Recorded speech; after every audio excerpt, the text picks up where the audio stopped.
আজি আমাৰ বহৰমপুৰ প্ৰেছ ক্লাবৰ 19 সংখ্যক প্ৰতিষ্ঠা দিৱস।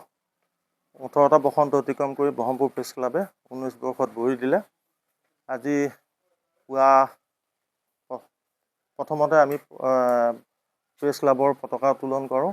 তাৰপিছত বন্তি প্ৰজ্বলন আৰু আমাৰ জনতাৰ শিল্পী জুবিন গাৰ্গৰ প্ৰতিচ্ছবি আৰু ভূপেন হাজৰিকাৰ প্ৰতিচ্ছবিত আমি মাল্যাৰ্পণ কৰোঁ। তাৰপিছতে আমি আমাৰ বৃক্ষৰোপণ কাৰ্যসূচী সম্পাদিত হয়।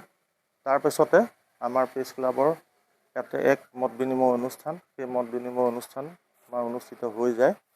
ইতিমধ্যে আমাৰ বিভিন্ন অঞ্চলৰ সাংবাদিক গণ্যমান্য ব্যক্তিসকল আহি আমাক উৎসাহিত কৰিলে। তাৰ বাবে আমি সকলোলৈকে আমি ধন্যবাদ আৰু কৃতজ্ঞতা জনাইছোঁ প্ৰেছ ক্লাবৰ তৰফৰ পৰা। হ'ব। বহৰমপুৰ প্ৰেছ ক্লাবৰ 19 সংখ্যক প্ৰতিষ্ঠা দিৱস আৰু 19 সংখ্যক প্ৰতিষ্ঠা দিৱস তেওঁলোকে গুণাগৰ প্ৰাথমিক বিদ্যালয়ত অনুষ্ঠিত কৰিছে। খুব ভাল লগা এক পৰিৱেশ।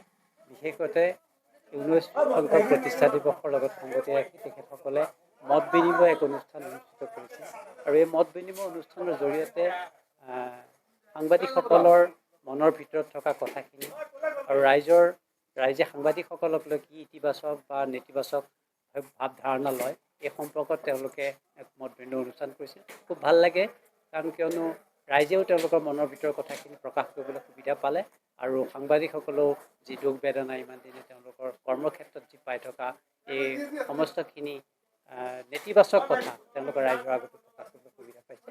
গতিকে মই ভাবোঁ এই প্ৰতিষ্ঠা দিৱসৰ লগত সংগতি ৰাখি এই অনুষ্ঠানেই নহয়, সাংবাদিকসকলে ঠাই বিশেষে মত বিনিময় অনুষ্ঠান ৰাইজৰ লগত পাতিব লাগে। অন্যথা সাংবাদিকসকলক যিটো গণতন্ত্ৰ চতুৰ্থ স্তম্ভ বুলি কোৱা হয় বা ৰাইজে গণতন্ত্ৰ চতুৰ্থ স্তম্ভ বুলি স্বীকৃতি প্ৰদান কৰিছে, সেই স্বীকৃতিখিনি ৰাইজৰ তেতিয়াহে সম্ভৱ হৈ উঠিব যেতিয়া ৰাইজে প্ৰত্যেকখন ক্ষেত্ৰত সাংবাদিকসকলক সহযোগিতা স্থাপন কৰে। মই আশা ৰাখিম ৰাইজে এই কথাটো নিজৰ দৃষ্টিভংগী বিচাৰ কৰি চাব।